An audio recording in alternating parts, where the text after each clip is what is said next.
You have seen the lowest in life. I have nothing to lose.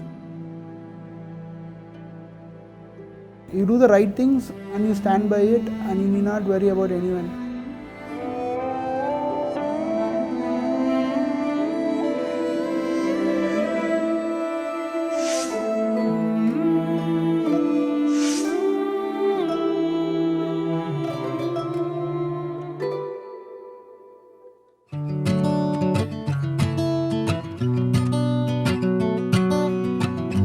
So I was actually born and brought up in Chennai. For the first 21 years of my life, I was in Chennai. Till 10th standard, I studied in railway school. Since my father used to work in railways, I studied in railway school.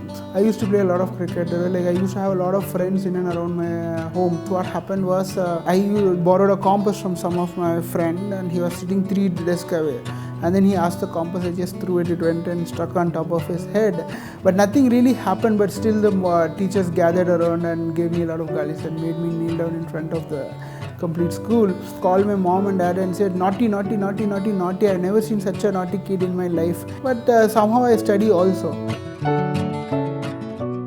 IIM was one of the best part of my life, right? More than the particular knowledge part of it, actually there is a character transformation or a personality transformation is what I will call happened to me in IIMK actually. So post MBA, I had a huge education loan. The first 2 years of my this thing, I know for sure that I cannot leave my job. I had to pay my education loan for sure. Then I had a roommate who kept talking a lot about entrepreneurship, doing things on your own and stuff, and somehow the inspiration was sort of consolidated. So we tried a lot of things like a CFA Coaching Institute, Cloud Kitchen, biryani delivery format company, and then we also had a company called Edumetric.in. All these things that I did, right, I did along with my main job. I go to office at 10 o'clock, I'll come back by 7 or 8, and then let's say have your food and relax for 10, and 10 to 4 I used to work. From that time also I focus a lot on learning coding in the sense I'm a hands-on Java, PHP, Android, iOS. I'm both well-versed on servers, well-versed on clients. I'm well-versed with server maintenance and all those things. So these are all things I learned by myself because I firmly believe that if I had to build something substantial in this current generation, technology is the way to do it.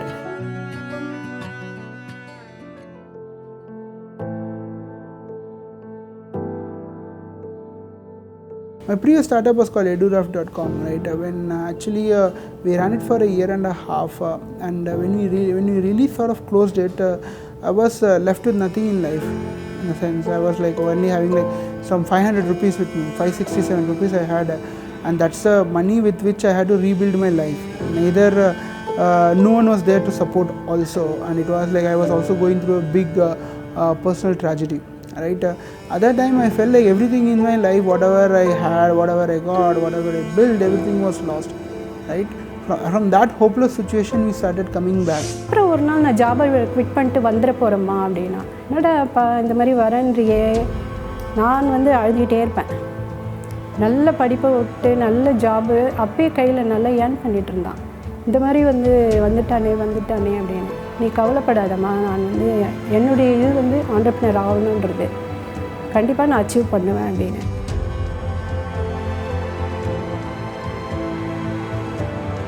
So post Eduraft was closed down, right? One of my friend who is also an investor into Eduraft was working at Common4, and Common4 was really doing great at that time. So she introduced me to the founders liked me and they gave me a profile of a product manager. I took a decision, I think that's the most crucial decision I took in my life, that I don't want to get back to finance, I want to get back to the products domain.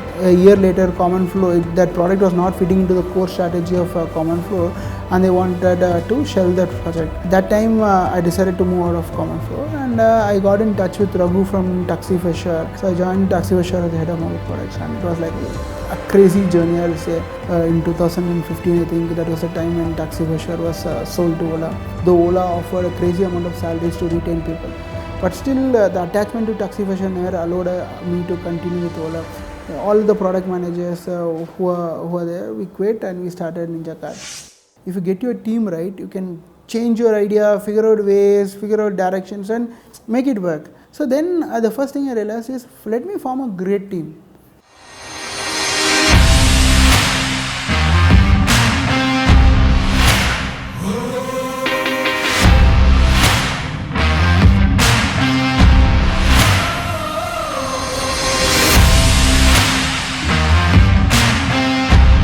Sharath was with me from Eduraf times. Then in Common Floor I met Ashutosh. We developed an app called Shout. And then I went to Taxi for Sure. I met KK and Vasu. Sharath is good in sales and Ashu is good in marketing. I can code, but we need a good operations and execution and a killer kind of a guy. And KK is that kind of a guy.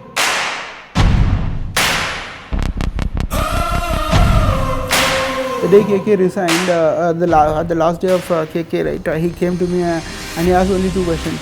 You are sure, right? You are also quitting. And the other thing is, like, if I'm in home, I tend to sleep. So at any cost, I want an office space. I was like, hey, there was a company which was run by one of my college alum. I approached him saying that, hey, can you give me some space for 2-3 people? That first office of us, we'll never forget. In a 10 by 10 room, we are hiring marketing guys, sales guys, right? The interviews used to be like happening on staircase. We used to sit in the entrance, we used to sit in the staircase. We used to sit on the floor and code. So that's something which we'll always cherish.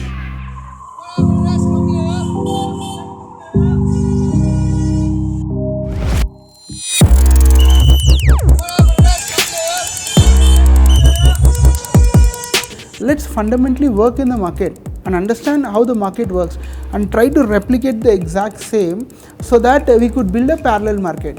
So that after that decision, I remember like 3 months, almost like 16 hours we used to be in the market, because the market is so complex and you need, for you to understand the market, you have to spend that much amount of time, because at different time different events happen and different people are so interlinked, you will not be able to figure out what is happening also. So you really spend 3 months sort of figuring out what happens in the market to really understand and sort of replicate the same in a much more efficient manner. Auctioning market starts somewhere at 2, the tomato auction starts at 4 or 5, till 8 o'clock, 9 o'clock sales will happen.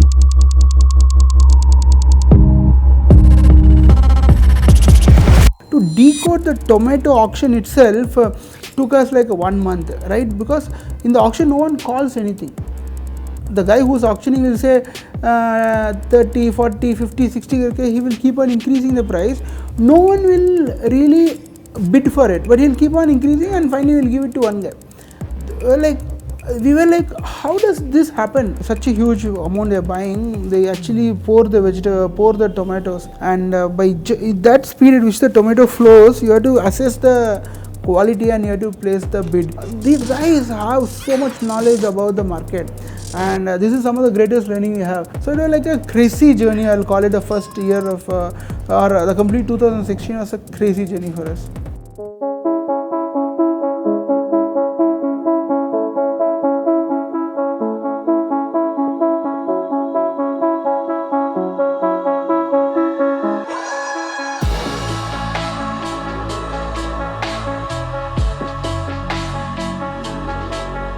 If you give very less money to the farmer will not sell. If you keep a very high price, the retailer will not buy. And you forecast and buy, and if you are not selling, everything is a wastage. So you have to, your pricing has to be spot on, so that you will be able to buy, and whatever you buy, you will be able to sell. Initially we used to buy vegetables from vendors. So we used to buy like 20, 30, 40 tons from vendors.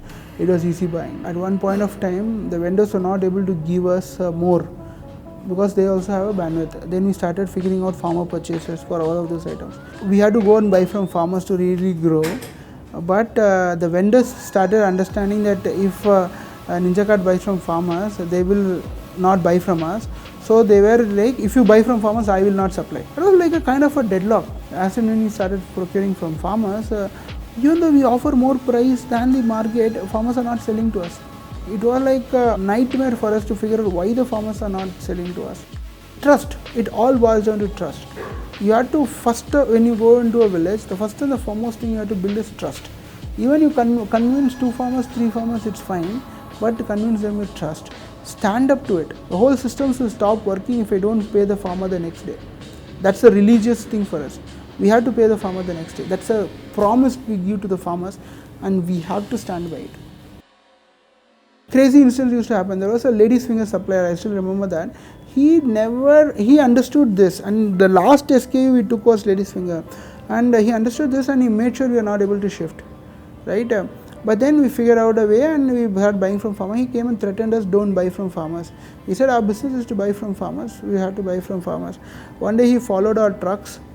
Once it crossed Tamil Nadu into Karnataka border, he stopped the trucks, he kicked the drivers, took the items and threw it, and he asked the trucks to leave.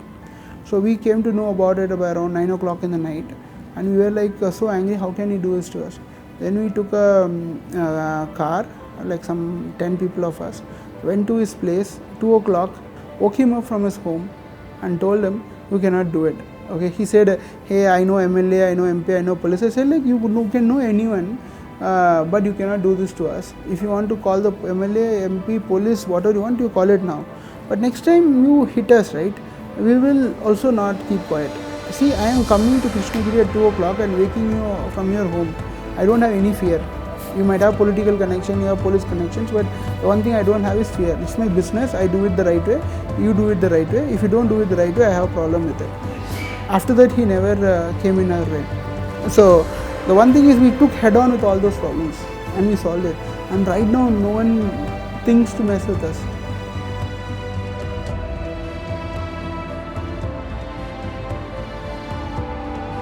So 2016, 17 till mid of 2018, that was a phase we were only doing problem solving.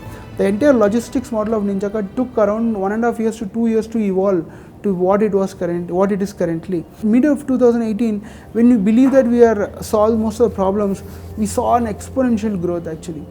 So we believe that these are the right set of decisions that actually helped NinjaCart, right? Currently, we work with around 65,000 stores who are on our platform. We have over 160 collection centers which are spread throughout India. We have 8 fulfillment centers and over 88 distribution centers. On a daily basis, we have over 2,000 small trucks and over 700 big trucks running for us throughout the country. So we are a lot more focused on profitability. The first 3 key cities of NinjaCart, I think in the next 3 to 4 months, it will break even and become positive. In terms of what will be the end game or the future, right? We wanted to consistently improve the food standards of Indian consumers, right? Right now, the Indian consumers don't have a particular standard where, or they don't demand vegetables and fruits or any food to be of a particular standard. That is because one, it is not available to them. 2, they also don't know about it, right? Currently, we don't do anything about it, but in the future, since you own the complete part of the supply chain and you also work with the farmers and you control the supply, we'll be able to bring significant change or improvement to the food standards in India and improve the quality of the vegetables and fruits and even any other food which is consumed by the Indians. So I always say that to everyone, right? Please enjoy the journey, don't worry about the destination, because the moment you start worrying about the destination, the journey gets difficult or you start hating the journey. So for me, right, I started CFI Coaching Institute, I started biryani deliveries company, I started Edumetric, EduRaf, Shout, NinjaCart version 1 hyperlocal grocery delivery, and then B2B, right? It's an evolution for me. But I was a lot of people ask me like, aren't you bored? Aren't you dejected? Aren't you giving? Are you not in a state of giving up? I said it's not. Actually, I enjoyed the journey, right? So I wanted to have it more. It doesn't matter whether I reach the destination or not, but what matters is the journey. So my advice is like, don't get into entrepreneurship for the sake of fame, name, glamour and stuff, because it is not going to be that. Come in only if you enjoy doing this work, because next 10 years you will keep doing that.